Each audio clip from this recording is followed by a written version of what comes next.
اس جیسا کوئی ہم نے لاچار نہیں دیکھا، اس جیسا کوئی ہم نے لاچار نہیں دیکھا۔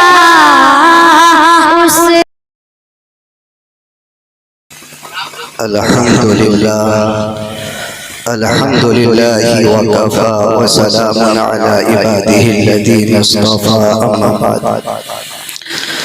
معزز اساتذہ کرام اور طلبہ عزیز، مختصر آپ کے سامنے کچھ باتیں عرض کرنی ہیں اور 5 منٹ میں 5 باتیں آپ کے سامنے پیش کریں گے، اور وہ 5 باتیں آپ کے سامنے پیش کریں گے جو ہمارے اساتذہ کرام نے رخصتی کے وقت ہمیں اور ہمارے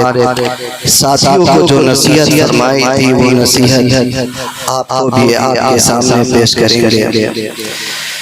ہمارے اساتذہ کرام نے رخصتی کے وقت سب سے پہلے یہ نصیحت فرمائی تھی کہ طلبہ عزیز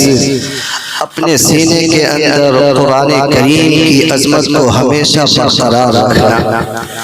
اپنے سینے کے اندر، اپنے دل کے اندر قرآن کریم کی عظمت کو ہمیشہ برقرار رکھنا۔ اس کا مطلب یہ ہے کہ آپ کے اٹھنے بیٹھنے چلنے پھرنے بات چیت کرنے میں یہ اظہار ہو کہ آپ ایک حافظ قرآن ہیں، آپ مدرسے کے طالب علم ہیں۔ تو پہلی نصیحت یہ فرمائی کہ ہمیشہ اپنے سینے کے اندر، اپنے دل کے اندر قرآن کریم کی عظمت کو برقرار رکھنا، اور اس کا اظہار آپ کے کردار سے ہو، آپ کے اخلاق سے ہو، آپ کے گفتار سے ہو، آپ کے اعمال سے ہو، آپ کے چلنے پھرنے اٹھنے بیٹھنے ہر چیز سے اس کا اظہار ہونی چاہیے۔ اور دوسری نصیحت یہ فرمائی کہ دیکھو طلبہ عزیز، آپ اپنے گھروں پر جا رہے ہیں تو گھر پر جانے کے بعد اپنے والدین کی خدمت کرنا، اپنے والدین کی اطاعت و فرما برداری کرنا، اور ان کی خدمت کر کے ان سے دعائیں لینا، ان کا ادب و احترام کرنا، کیونکہ ماں باپ کی دعا اولاد کے مستقبل کو بنا دیتی ہے۔ اور فرمایا کہ گھر پر جانے کے بعد اپنے گاؤں والے اور اسی طرح جو گھر کے بڑے افراد ہیں ان کا ادب و احترام کرنا، ان کی خدمت کرنا۔ اور تیسری بات یہ فرمائی کہ دیکھو طلبہ عزیز، آپ اپنے گھروں پر جا رہے ہیں تو نماز کی پابندی کا اہتمام کرنا، نماز با جماعت مسجد میں ادا کرنے کا اہتمام کرنا، اور گھر کے اندر اگر والدین نماز کا اہتمام کر رہے ہیں تو اللہ کا شکر ادا کرنی چاہیے، گھر والے نماز کا اہتمام کر رہے ہیں تو اللہ کا شکر ادا کرنی چاہیے، ورنہ والدین کو، گھر والوں کو نماز کی پابندی کی تلقین کرنا۔ یہ تیسری بات فرمائی۔ اور چوتھی بات یہ ارشاد فرمائی کہ دیکھو طلبہ عزیز، فضول اور لایعنی کاموں سے اپنے آپ کی حفاظت کرنا، غیر ضروری کھیلوں سے اپنے آپ کو بچانا، اپنے آپ کی حفاظت کرنا، اور فرمایا خصوصاً موبائل کے استعمال سے اپنے آپ کو بچانا، وقت کی حفاظت کرنا، وقت کی ضائع مت کرنا۔ یہ چوتھی نصیحت فرمائی کہ فضول اور لایعنی کاموں سے اپنے آپ کو بچانا، اپنے آپ کی حفاظت کرنا۔ اور اساتذہ کرام نے 5ویں نصیحت یہ ارشاد فرمائی کہ دیکھو طلبہ عزیز، اپنے وظیفہ کو شریعت کے مطابق رکھنا، اپنے وظیفہ کو شریعت کے مطابق رکھنا، یعنی آپ کے جو بال ہو یہ شریعت کے مطابق ہو، ایسا نہ ہو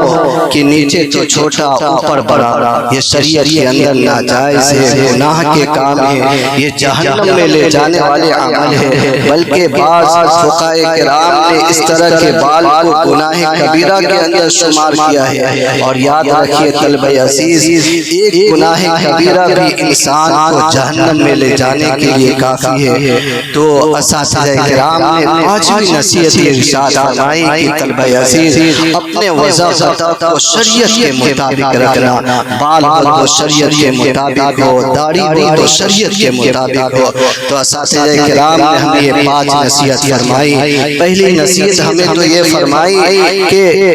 اپنے سینے کے اندر، اپنے دل کے اندر قرآن کریم کی عظمت کو ہمیشہ برقرار رکھنا، اور اس کا اظہار آپ کے اعمال سے ہونی چاہیے، آپ کے اخلاق سے ہونی چاہیے، آپ کے چلنے پھرنے اٹھنے بیٹھنے سے ہونی چاہیے۔ اور دوسری نصیحت ارشاد فرمائی کہ والدین کی خدمت کرنا، والدین کی اطاعت و فرما برداری کرنا، اور ان کو کبھی تکلیف نہ پہنچانا، ان کے دل کو خوش کر کے ان سے دعائیں لینا، کیونکہ والدین کی دعا اولاد کے مستقبل کو بنا دیتی ہے۔ اور تیسری نصیحت یہ فرمائی کہ گھر پر جانے کے بعد نماز کا اہتمام کرنا، نماز کی پابندی کرنا، با جماعت مسجد میں جا کر نماز ادا کرنا۔ اور چوتھی نصیحت یہ ارشاد فرمائی کہ فضول اور لایعنی کاموں سے اپنے آپ کو بچانا، اپنے آپ کی حفاظت کرنا، غیر ضروری کھیلوں سے اپنے آپ کی حفاظت کرنا، اور خصوصاً